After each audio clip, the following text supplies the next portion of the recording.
Gangguan kecemasan adalah kondisi mental yang ditandai dengan rasa cemas ataupun ketakutan yang sangat berlebihan yang akan dapat mengganggu aktivitas sehari-hari seseorang. Nah, rasa cemas adalah respon alami tubuh terhadap stres. Namun, dalam kasus gangguan kecemasan ini, perasaan ini akan menjadi sangat kuat dan juga berkepanjangan sehingga akan sangat sulit dikendalikan. Nah, penderita gangguan kecemasan ini akan merasa gelisah, takut, ataupun terancam tanpa alasan yang jelas. Nah, yang pertama ada gangguan kecemasan umum atau Generalized Anxiety Disorder atau GAD. Nah, GAD ini ditandai oleh kecemasan dan kekhawatiran yang sangat berlebihan tentang berbagai peristiwa ataupun aktivitas sehari-hari. Nah, individu dengan jenis gangguan ini akan merasa sulit mengendalikan kekhawatiran mereka dan juga sering mengalami gejala fisik seperti ketegangan otot, kelelahan, dan juga gangguan tidur pada mereka. Yang kedua, ada gangguan panik. Gangguan panik ini melibatkan serangan panik yang tiba-tiba dan berulang. Nah, serangan panik ini adalah periode ketakutan ataupun ketidaknyamanan yang intens yang mencapai puncaknya dalam beberapa menit, disertai dengan gejala fisik dan kognitif yang kuat. Nah, gejala serangan panik ini dapat mencakup yang pertama itu jantung akan berdebar dengan kencang, yang kedua berkeringat, lalu gemeteran, sesak nafas, perasaan seperti tercekik, nyeri ataupun ketidaknyamanan pada dada, terus mual, pusing, menggigil ataupun sensasi panas, terus parestesia yang artinya itu mati rasa ataupun kesemutan.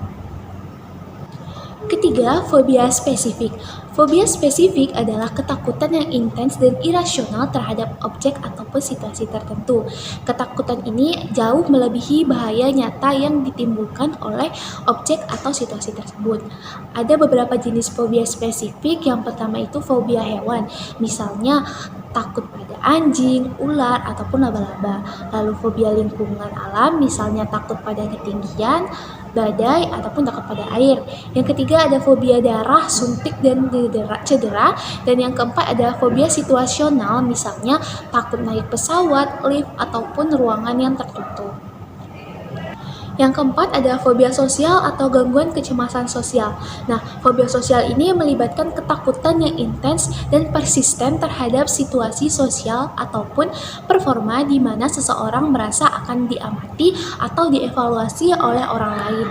Nah, individu dengan fobia sosial ini takut akan dipermalukan atau dihakimi negatif. Nah, situasi yang sering memicu kecemasan sosial ini meliputi seperti berbicara di depan umum, bertemu orang-orang baru, makan ataupun minum di depan orang lain, lalu menggunakan toilet umum, lalu ada berbicara dengan figur otoritas atau petinggi-petinggi. Yang kelima ada gangguan obsesif kompulsif atau OCD. OCD ditandai oleh pikiran yang mengganggu dan berulang ataupun obsesi yang menyebabkan kecemasan diikuti oleh perilaku berulang ataupun kompulsi yang bertujuan untuk mengurangi kecemasan tersebut. Nah, contoh dari obsesi itu meliputi ketakutan akan kontaminasi, lalu kebutuhan akan keteraturan ataupun simetri, lalu ada pikiran agresif atau seksual yang mengganggu. Lalu yang keempat ada keraguan patologis. Nah, contoh dari kompulsinya itu ada meliputi mencuci tangan berulang kali, lalu memeriksa berulang kali, misalnya apakah pintu sudah terkunci ataupun belum, lalu ada menghitung atau mengulang kata-kata tertentu, dan yang terakhir ada menyusun benda dengan cara tertentu. Yang keenam ada gangguan stres pasca trauma atau PTSD. PTSD ini dapat berkembang setelah seseorang mengalami ataupun menyaksikan peristiwa traumatis. Nah, gejala PTSD ini meliputi mengalami kembali peristiwa traumatis, flashback ataupun mimpi buruk, lalu menghindari pemicu yang mengingatkan pada trauma tersebut, lalu ada perubahan negatif dalam pikiran dan juga mood dari orang tersebut, dan terakhir ada perubahan dalam reaksi fisik dan juga emosional dari orang yang mengalami gangguan tersebut. Yang pertama pertama itu ada dari lingkungan. Nah, lingkungan ataupun sekitar tempat tinggal itu akan mempengaruhi cara berpikir individu tentang diri sendiri maupun orang lain. Nah, hal ini disebabkan karena adanya pengalaman yang tidak menyenangkan pada individu tersebut dengan keluarga, sahabat, ataupun dengan rekan kerjanya, sehingga individu tersebut akan merasa tidak aman terhadap lingkungannya. Lalu yang kedua ada emosi yang ditekan. Nah, kecemasan ini bisa terjadi jika individu tidak mampu menemukan jalan keluar untuk perasaannya sendiri dalam hubungan personal. Nah, terutama jika dirinya itu menekan rasa marah ataupun frustasi dalam jangka waktu yang sangat lama. Lalu ketiga ada sebab-sebab fisik. Pikiran dan tubuh itu akan senantiasa saling berinteraksi dan juga dapat menyebabkan timbulnya kecemasan. Nah, hal ini akan terlihat dalam kondisi yang seperti misalnya kehamilan, semasa remaja, dan sewaktu pulih dari suatu penyakit. Nah, selama ditimpa kondisi-kondisi ini, perubahan-perubahan akan lazim muncul dan ini dapat menyebabkan timbulnya kecemasan pada diri seseorang. Oke baik Gina, di sini saya ada salah satu cara untuk meredakan kecemasan kamu. Nah, namanya itu teknik relaksasi nafas. Oke, jadi teknik ini itu bisa meredakan kecemasan kamu secara perlahan. Apa kamu ingin mencobanya? Boleh. Oke baik, di sini saya akan menjelaskan caranya. Yang pertama itu kamu harus duduk dengan nyaman terlebih dahulu.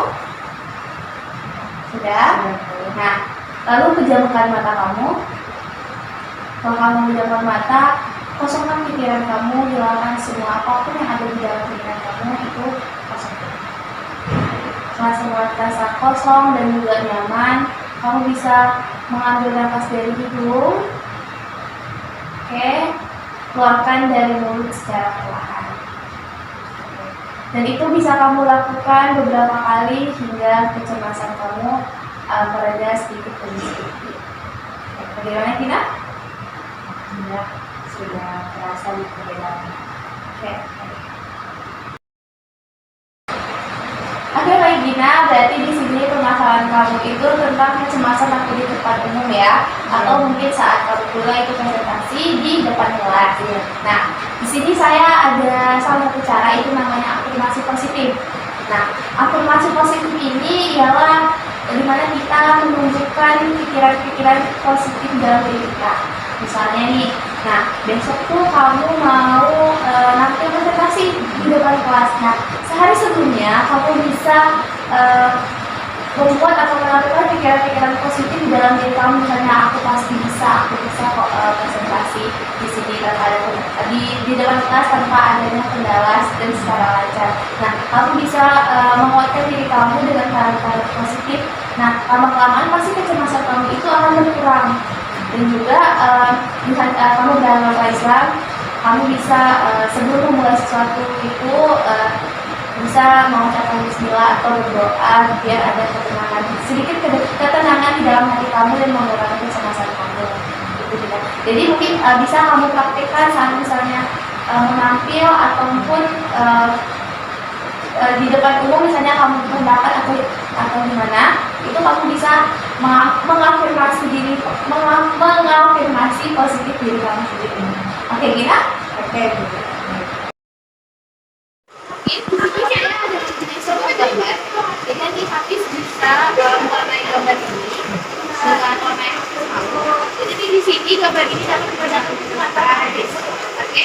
Oke Bu. Jadi Hafiz bisa pilih aja warna apa yang warna ini gambar ini. Jadi seimajinasi Hafiz. Boleh ini Bu? Ya. Oke nanti. Iya,